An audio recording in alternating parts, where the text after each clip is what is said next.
YouTube friends. I'm not reading off a teleprompter today, but I do have my notes that I need to refer to. So this video is about the time I met Berry Gordy. When I think of the time I met Berry Gordy, I think of growing up in Detroit. Motown, or Hitsville, was approximately only 15 or 20 minutes from our home. I'm glad I grew up in Detroit, Michigan in the era I did. We didn't have cell phones, but we did have what they called doo-wop groups on practically every block, harmonizing and singing the popular songs and sounding just as good as the famous Motown artists they imitated. Music today can't come close to the quality of music during the Motown era. I rarely turn on the radio today because there's nothing on it. However, I do like several of Alicia Keys' songs and several of Doja Cat's songs. Alicia Keys has stated that she prefers the old school music. I also like Anita Baker's music. I loved Lady Gaga's performance of I Wish for her tribute to Stevie Wonder. Rap music did not start after the 70s. James Brown had rap music. Say it loud.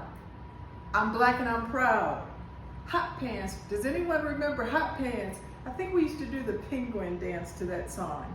And It's a Man's World. Those are like spoken songs. I Feel Good, like I knew that I would, and Superbad. My favorite of Curtis Mayfield's was, now who knows the title of this song? Ain't I clean, bad machine, super cool, super mean, dealing good for the man, superfly, here I stand. Secret stash, heavy bread, baddest in the bed, I'm your pusher man. Now, when I was growing up, we could also turn on the radio and listen to real music. Music that moved you, like What's Going On, Marvin Gaye. You're all I need to get by. Ain't nothing like the real thing, baby. Ain't nothing like the real thing. I got your picture hanging on the wall. Woo! Distant lover. They don't make songs like that today. We also had Isaac Hayes, and what about Barry White? Honey, please. And Donny Hathaway. Where is the love you said was mine, oh mine? What about Charles Wright and the 103rd Street Band? Loveland. I love that song. How I love to walk down the lovely street, hand in hand with you, where all the lovers meet. Other notable male song groups were, what about the Temptations? Just My Imagination. And the Isley Brothers, For the Love of You. And I keep hearing footsteps, baby, footsteps in the dark. And the Four Tops, Ain't No Woman Like the One I've Got. Earth, Wind and Fire. Can't Hide Love. Love's Holiday. Devotion. Oh, we had the best songs. The Commodores. She's a Brick House. The Dramatics, which was one of my favorite groups. What you see is what you get. I want to go outside in the rain. It may sound crazy, but I want to go outside. Hey, you, get off my mountain. Now, okay, on with meeting Berry Gordy. Okay, so I don't have any photos because back then we didn't carry around, equipment that enabled us to take a photograph whenever we wanted.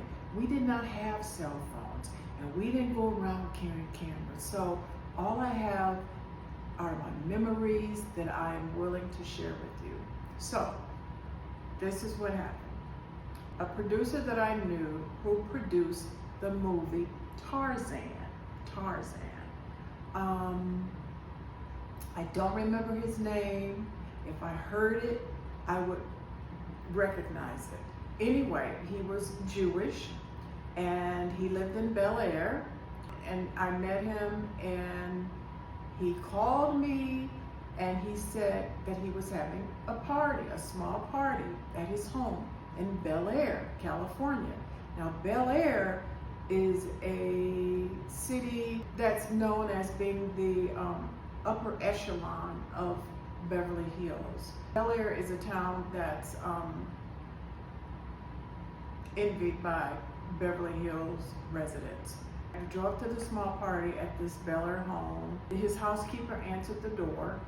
She was a Caucasian woman, and she introduced herself as his housekeeper. And she, at that point, told me I could sit down. And so I sat down, and then she went and told the producer that I knew that I had arrived, at which time he came out from the kitchen and he says, "Oh, hi, Dawn, come on in the kitchen. I'm in the kitchen." So I went into the kitchen, at which time he was, I don't know, doing something and at the counter.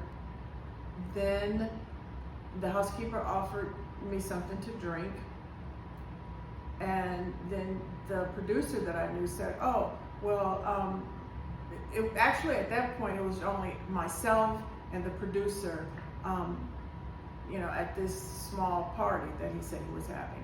So he said his good friend was on his tennis court, and his friend would be coming inside, at any moment. So I kind of like peered out, and I saw that there was a tennis court in his backyard, but it was, so far away, I really couldn't tell who was on the court. I did see two people on the court. So he said his good friend would be coming inside shortly. So at that time, we just continued chatting.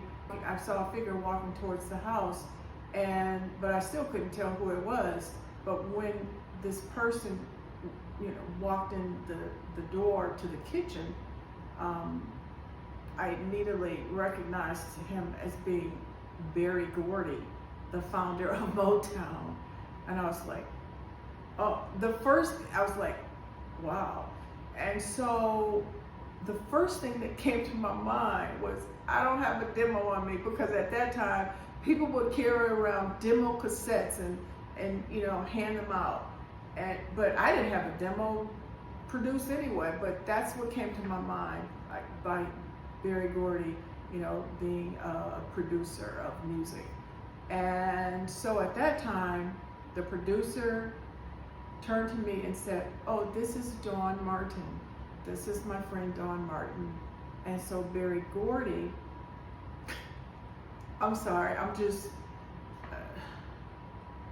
visualizing, I'm just seeing everything again. He turned to me and he said, "Nice to meet you." And he extended his hand and we shook hands.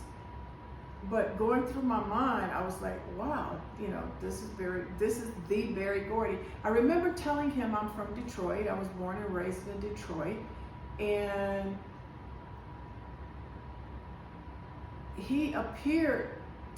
Berry Gordy appeared to me, thoughts that were going through my mind was, he reminded me of a teddy bear, just like the actual round little teddy bear, that you like, he reminded me of a teddy bear. He was very polite, very a gentleman. He doesn't seem to talk much, and he is, from what I gathered, Berry Gordy is shorter than Diana Ross. I have worked with Diana Ross, and you can see that video. It's also on my YouTube channel. But our conversation was very short. I remember Berry Gordy, he said something to the effect like he had to go back on the tennis court, I assume because his partner was waiting for him. And So I chatted with my producer friend a couple more minutes, but I decided to leave. Perhaps because it was such an intimate party or a small party, and I was very young. I was in college, so that's how I met Berry Gordy. Now I will share that approximately 2 weeks after this party, the same producer called me, and he said that he was going to send a car for me, a limousine, to come pick me up, and he wanted to go to dinner. And I was not interested in this producer. So at that time, he became very angry.